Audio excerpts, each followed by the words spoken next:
एरी, ये ठीक है, एरी।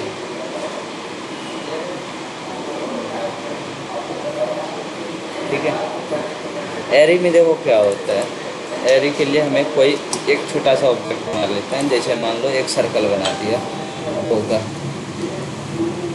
ठीक है। हम चाहते हैं कि एरी कमांड में मैं ये एक से अधिक बना दूँ। एक से अधिक क्यों, क्या, जैसे 10 रो 10 कॉलम चाहिए, मुझे टोटल 100 सर्कल चाहिए। हम क्या करेंगे, कॉपी कमांड नहीं लगाएंगे, एरी कमांड लगाएंगे। AR एंटर करेंगे, सेलेक्ट ऑब्जेक्ट करेंगे, एंटर करेंगे। यहाँ 3 तरह के एरी आएंगे, रेक्टेंगुलर, पाथ और कॉलम। पहला हम सीखेंगे रेक्टेंगुलर, R एंटर भी कर सकते हो। ओके, यहाँ से क्या करना है, यहाँ से ये एरी क्रिएशन को ओपन रखना है। ठीक है, एरी क्रिएशन ओपन रहेंगे तो यहाँ से नंबर ऑफ कॉलम डाल सकते हो, कितने कॉलम चाहिए, मुझे 6 चाहिए। रो कितने चाहिए, 8 चाहिए। ठीक है, ओके। उसके बीच का डिस्टेंस क्या चाहिए, यहाँ से यहाँ तक का बीच का दूरी, डिस्टेंस बिटवीन 6 चाहिए, 5 चाहिए, जो भी चाहिए। ओके, और इसके बीच की दूरी क्या चाहिए, यहाँ से वहाँ तक की, तो यहाँ से 5 चाहिए। ठीक है, ओके। जैसे ही क्लिक करेंगे यहाँ से क्लोज एडी कर सकते हैं। एसोसिएटिव अगर ऑन है तो सारे सर्कल एक साथ सेलेक्ट होंगे, अगर ऑफ है तो एक एक करके सेलेक्ट होगा। हमेशा ऑन रखना, ऑन रखने से क्या होगा, बाद में भी काउंट चेंज कर सकते हो। जैसे ही क्लोज एडी करेंगे, ये देखो क्लियर है। ओके, बाद में भी अगर बढ़ाना हुआ तो डबल क्लिक करोगे, बढ़ा सकते हो, जो भी है कॉलम बढ़ा सकते हो। जैसे 10 कॉलम करना चाहते हैं, 10 डाल के एंटर कर दिया, क्लोज कर दिए, क्लियर है, हो जाएंगे।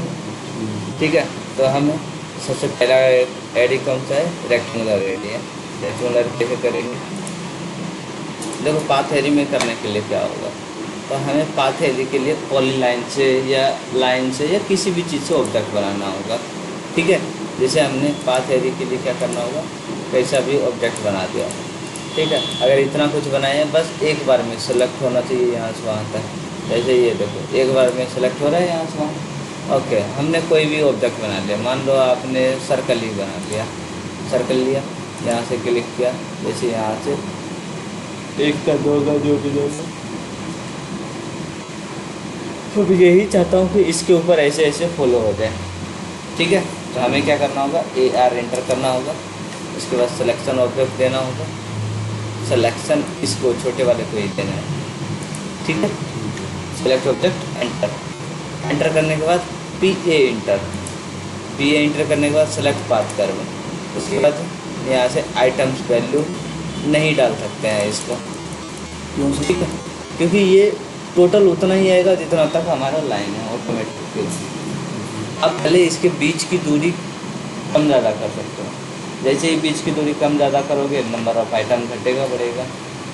ठीक है, तो यहाँ से नंबर ऑफ़ आइटम अगर मान लो 5 की दूरी पे दे दिया, एंटर कर दिया, अब ये क्या होगा, यहाँ से आइटम और बढ़ जाएगा, वहाँ से वहाँ तक 76 हो गया। ठीक है, अगर हमने 10 दे दिया, ठीक है, यहाँ से 10 दे दिया, क्लियर है। अब 38 हो जाए, ठीक है, कल तो इस तरीके से ये पाथ है। ठीक है, क्या होगा, जैसे मैंने यहाँ से एक सर्कल बना लिया। ठीक है, इसके ऊपर ज़रूरी नहीं है कि सर्कल ही बनाओ, या कुछ भी आइटम देगा उसको कर देगा। ठीक है, जैसे ये हमने बना दिया। ओके, अब चाहते हैं ये एरी हो जाए इसके ऊपर, ज़रूरी नहीं है सिर्फ इतना ही हो, कितना भी होगा वो कर देगा।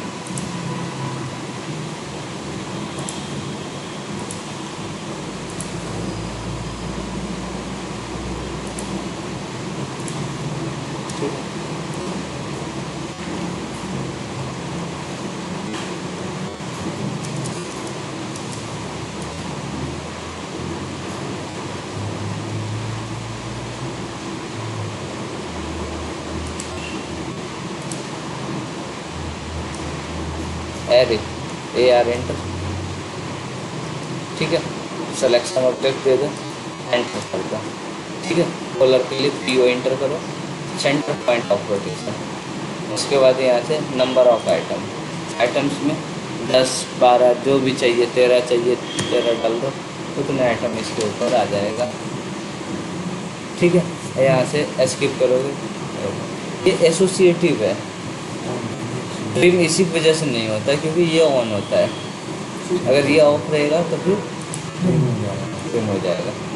ठीक है, हो जाएगा। ठीक है, अगर ये ऑन रहता तो अभी नहीं होता। अगर समझ में, अब इसको डबल क्लिक करके नंबर ऑफ आइटम घटा बढ़ा नहीं सकते हैं, और उस समय एसोसिएटिव रहने देते हैं तो फिर क्या होगा, नंबर ऑफ आइटम घटा बढ़ा सकते हैं।